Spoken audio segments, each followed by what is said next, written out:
Allez, bonjour à tous, j'espère que vous allez bien. Aujourd'hui, on va voir la clôture weekly sur le BTC. On verra sur du plus court terme s'il y a des opportunités pour se positionner.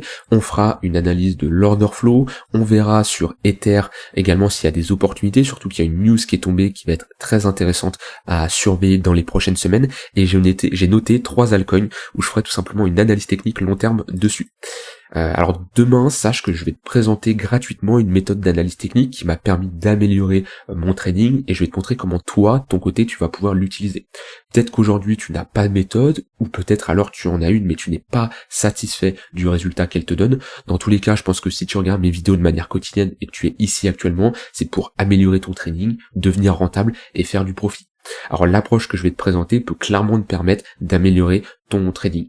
Si tu ne veux pas passer à côté de cette méthode, je te laisse t'inscrire sur le lien en description, le tout premier lien, et je te dis à demain pour la présentation de cette méthode-là. Alors sur le BTC, la clôture weekly qu'on fait, elle est pas spécialement encourageante, vu qu'on est en train de faire un ravalement. Ce qu'on appelle un ravalement, c'est le fait de clôturer sous la précédente bougie, et c'est un signal quand même assez bearish. Maintenant, je verrai ça, oui, comme un signal bearish à l'intérieur de ce range-là, mais moi, ce que je constate, c'est qu'on est à l'intérieur d'un range sur du long terme. Donc honnêtement, c'est pas la fin, on n'est pas en train de se retourner. Alors je suis d'accord avec vous, les altcoins prennent beaucoup plus cher, mais si je constate ici sur le BTC, on est toujours dans une phase de latéralisation, dans une phase de consolidation avant potentiellement une prochaine hausse.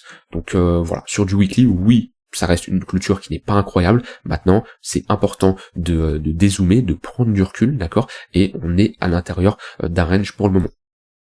Sur du plus court terme, sur le BTC ici, on est dans une zone où j'ai pas envie d'intervenir moi de mon côté. On est au milieu de 2 zones d'intervention et c'est pas une zone qui m'intéresse. Moi ici, ce que je surveillerai sur du daily, c'est j'ai la zone au niveau des 67 000 $ et la zone vers les 64 000 $. Scénario numéro 1, on va chercher cette zone et on montre comme quoi on a un intérêt acheteur, d'accord, avec une réaction. Je pourrais ici alors rentrer en position et viser l'extrémité opposée qui est celle-ci. Ça, c'est le scénario numéro 1 que je surveillerai dans les prochains jours. Scénario numéro 2, j'ai une réintégration des 67 100 $, d'accord, une bonne réintégration, un pullback. Dans ce cas-là, je pourrais également chercher des achats pour viser la borne opposée. Similaire à ce qu'on a fait ici, bon ici j'ai pris un break-even, c'est parti et on a directement retracé, mais si on fait quelque chose de similaire, c'est-à-dire qu'on réintègre, je rappelle qu'on a pris la liquidité, alors oui on a réintégré mais on est repassé en dessous, maintenant voilà, j'en avais parlé qu'on on était ici de mémoire, après ce genre de réintégration il y a de grandes chances de casser ce niveau-là, on est venu le casser. Maintenant si on fait à nouveau une réintégration, ça peut être ici intéressant selon moi de chercher des achats. Mais ouais ici c'est l'update que j'ai fait, c'était ça devait être jeudi. C'était jeudi je crois, et je vous avais clairement dit c'était compliqué de rentrer en position à ce niveau-là, suite à cette réintégration à nouveau. Ici on avait réintégré, on avait break, on avait tout ravalé, pour moi je voyais ce niveau sauter, on l'a bien sauté, maintenant on est dans une phase, moi je préfère ne rien faire, et c'est là l'intérêt de tracer ces zones, où le but c'est pas de trader n'importe où, si vous cherchez à trader n'importe où, au final, c'est pas ça trader. Trader, c'est trouver des zones qui vous intéressent et agir en fonction de comment le marché réagit à l'intérieur de ces zones-là. Moi, vous voyez, je vous ai montré 2 zones. Ok. Actuellement, on n'est pas dans une zone propice, selon moi, pour prendre des positions. Par contre, voilà, si on va chercher cette zone-là, j'ai ici un retournement, quelque chose qui me montre comme quoi j'ai un intérêt. Ok. Voilà, on a un exemple ici. On va chercher la borne base. Qu'est-ce qu'on a? Une pattern de retournement, structure ici en W, pullback dessus. Et ici, je peux chercher une position pour aller chercher l'extrémité opposée. D'accord. C'est exactement ce que j'aimerais voir sur ce niveau-là. Et si j'ai pas ça, on peut très bien transpercer. Si j'ai pas ça, je regarderai la borne suivante. Maintenant, c'est une borne selon moi que je dirais une borne sensible. Éventuellement, vu qu'on a pas mal de liquidité ici à venir chercher, comparé à ce niveau-là, on n'a pas de liquidité, ici à venir chercher, alors on a ce creux-là, mais globalement on n'a pas énormément de liquidité comparé à toute la liquidité qu'on avait ici. Par contre ici, c'est une zone qui est beaucoup plus sensible. Et c'est là où on va avoir des zones de support que je vais appeler sensibles et des zones de support que je vais appeler classiques, d'accord? Ici, c'est une zone de support classique. Pourquoi? Parce qu'on n'a pas spécialement de liquidité. Par contre là, c'est une zone de support qui est sensible. On a des creux qui n'ont jamais été chassés, et ce qui qui est dangereux qu'on s'approche de cette zone-là, c'est qu'on peut avoir tout simplement un long squeeze, puisqu'on va clôturer ici les positions, les stop loss, et on peut avoir une forte réaction à la baisse. Donc ce que je préfère en général quand on a comme ça une zone de support, mais une zone sensible, c'est-à-dire avec de la liquidité, je préfère avoir une prise de liquidité suivie d'une réintégration. De la même manière qu'on a fait ici, on avait pas mal de liquidité, on est venu la chercher, on a réintégré, là ça pouvait être intéressant. La même chose qu'on a eu ici, on avait pas mal de liquidité. C'est là, vous voyez, à ce moment-là, hein, quand on fait un pullback sur ce niveau de support, on n'a pas de liquidité. Donc là, c'est un niveau de support classique. On refait une deuxième touche. À partir d'une deuxième, troisième touche, on crée de la liquidité. Donc là, on va dire c'est un support qui peut tenir. Un support, on part toujours du principe qu'il va tenir, mais quand on accumule beaucoup de liquidité, méfiance, en général, je préfère chasser cette liquidité et réintégrer pour viser l'extrémité opposé.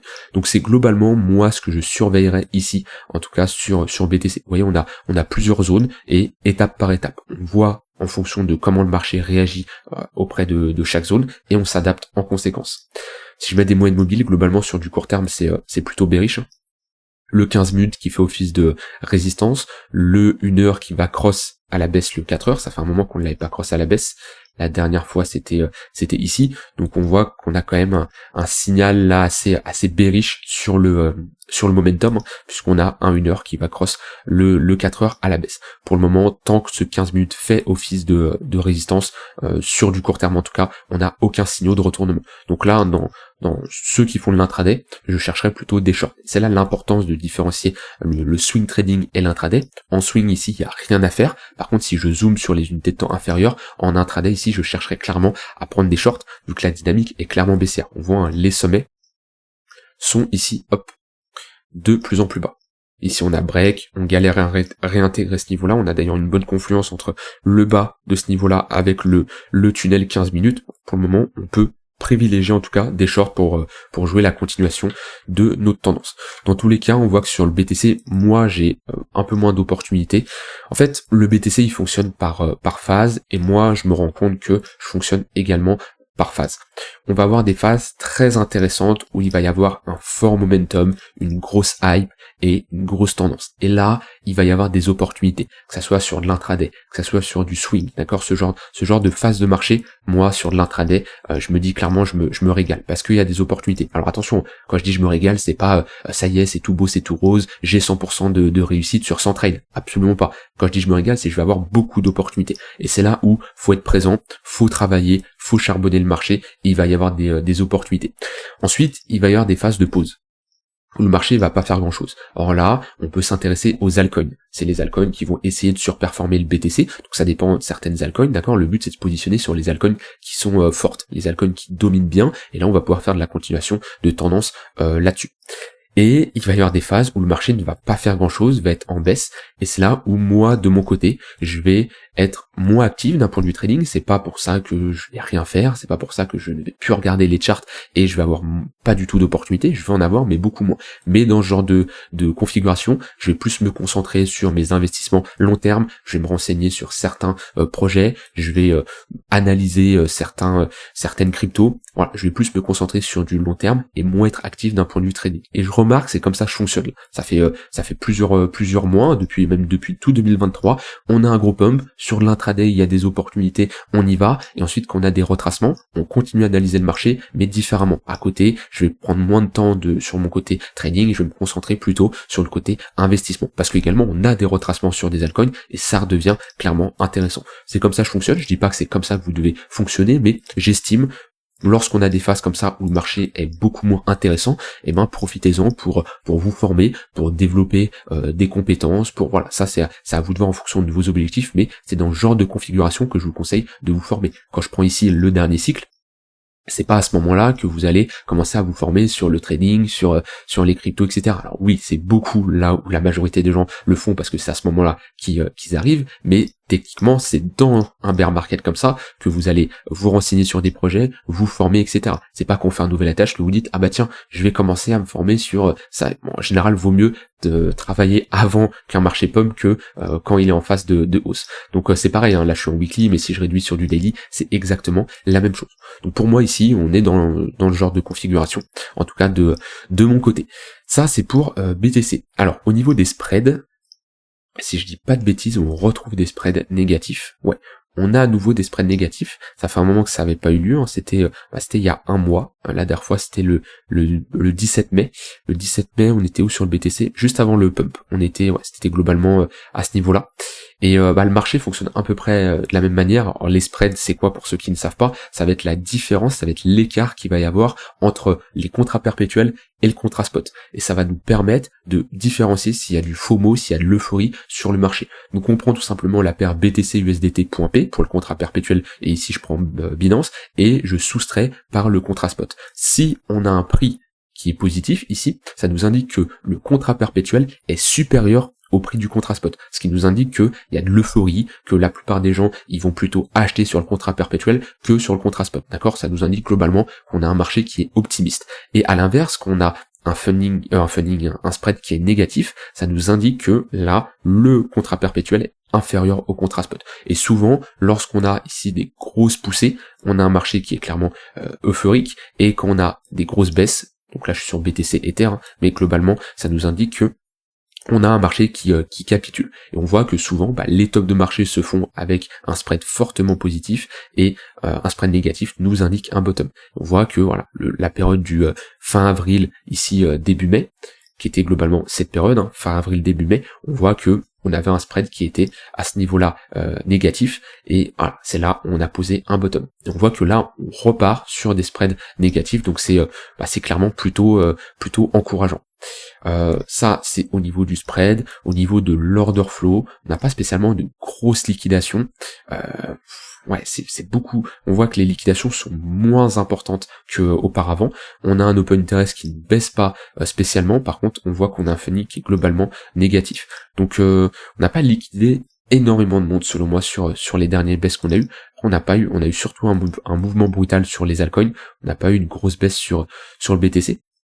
Mais on voit que par exemple à ce niveau-là, on avait une baisse de moins 11%, sur l'open interest, ça avait bien pris cher quand même. On avait eu ici une baisse de moins 16%.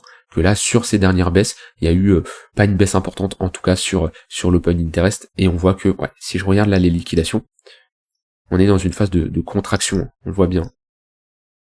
Donc on liquide très peu de monde en ce moment. Voilà, donc on peut potentiellement s'attendre à...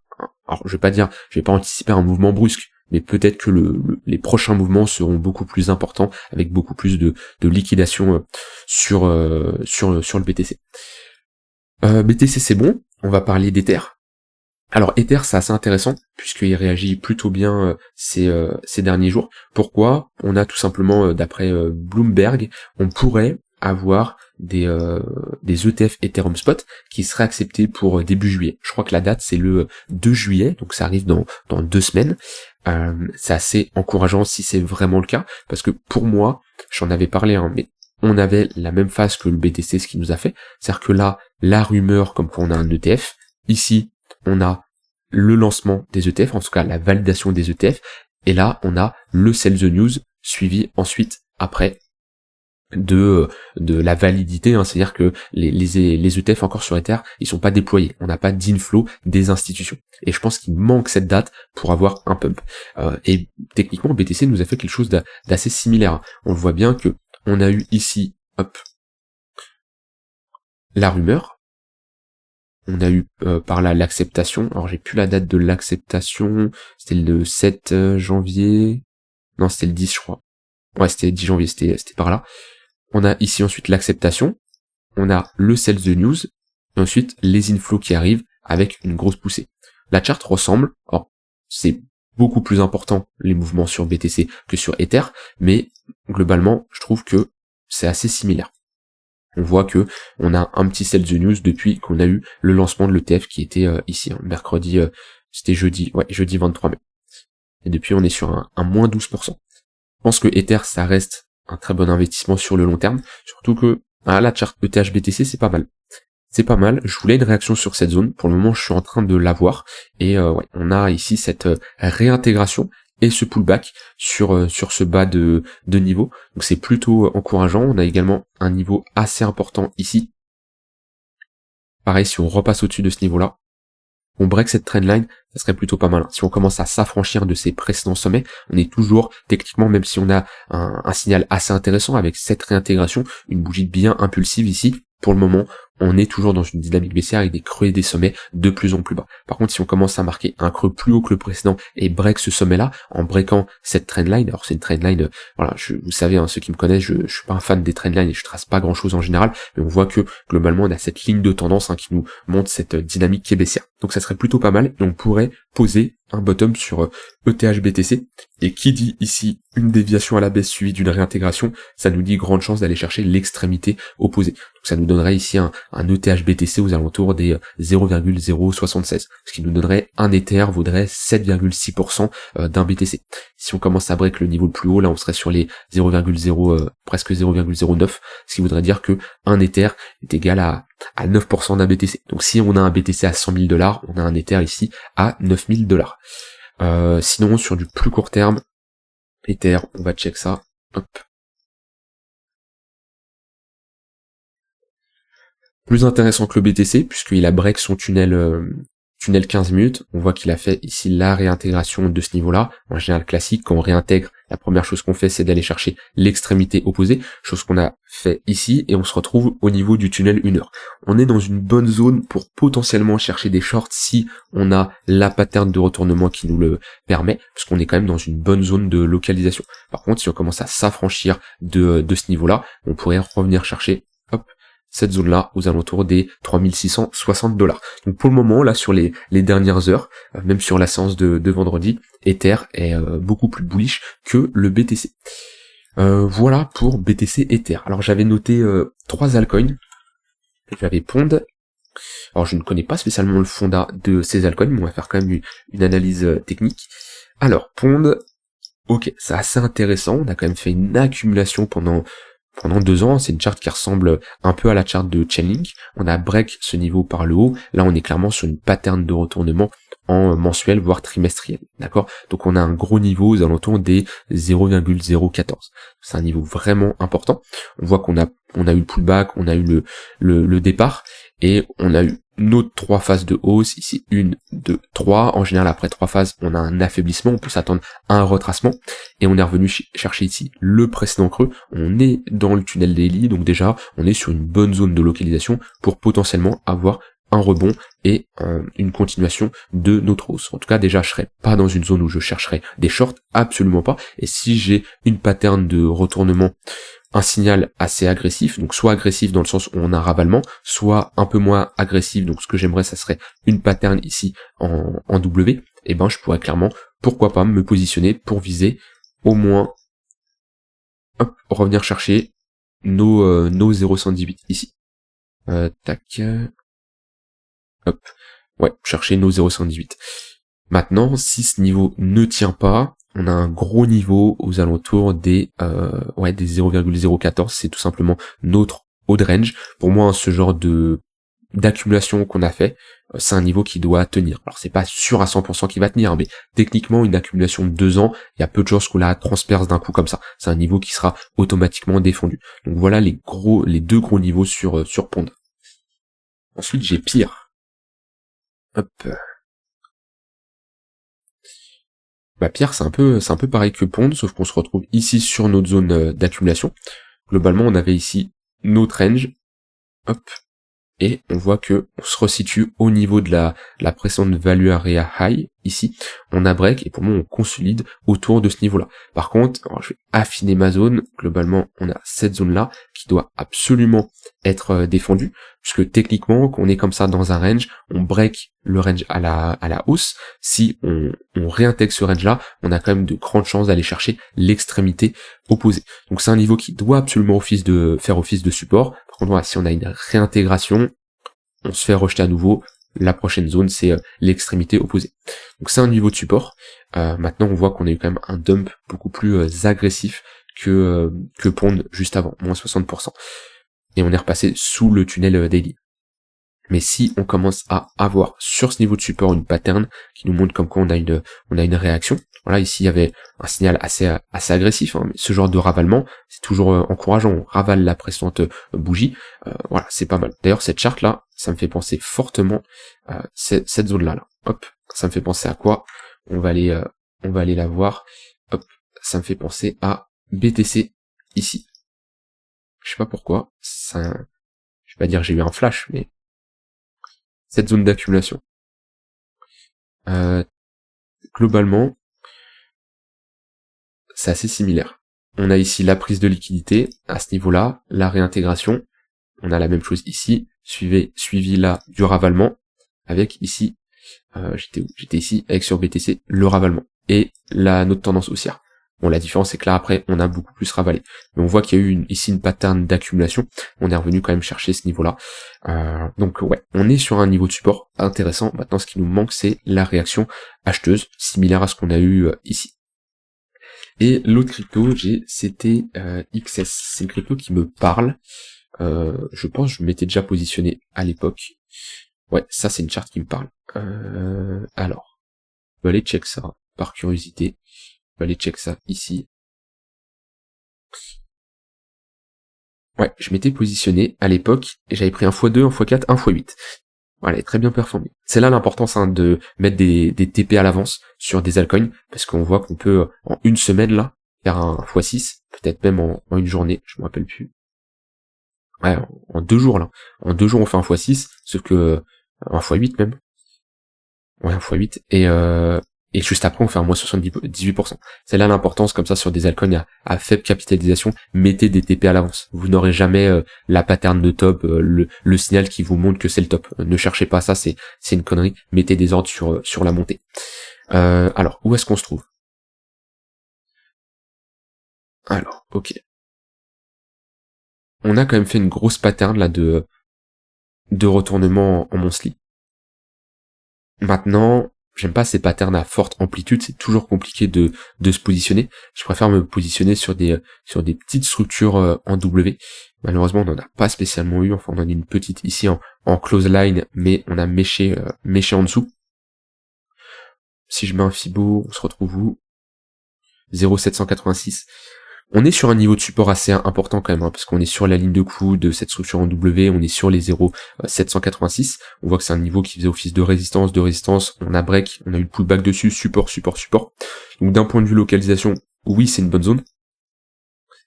On est également dans le tunnel 3 jours, compression au-dessus avec le tunnel 1 jour. Maintenant, personnellement, j'attendrais pareil un signal un peu plus élaboré que un ravalement ici. Ce que j'aimerais, c'est voilà, notre pattern, notre accumulation, notre break et le pullback éventuellement.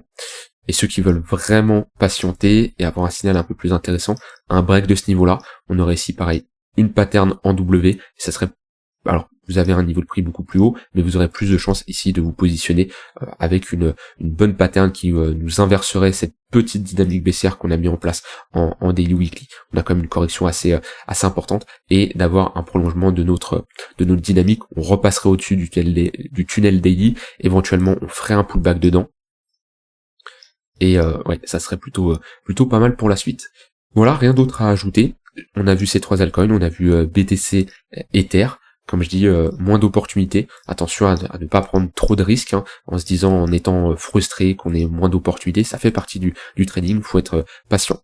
Profitez-en pour vous former, hein, comme je vous ai dit, hein, demain je vous partage une méthode d'analyse qui m'a vraiment apporté beaucoup. Et voilà, le lien est en description, si ça vous intéresse, n'hésitez pas à vous inscrire. Je vous souhaite une très bonne fin de journée, et on se retrouve demain pour une prochaine vidéo. Bye bye.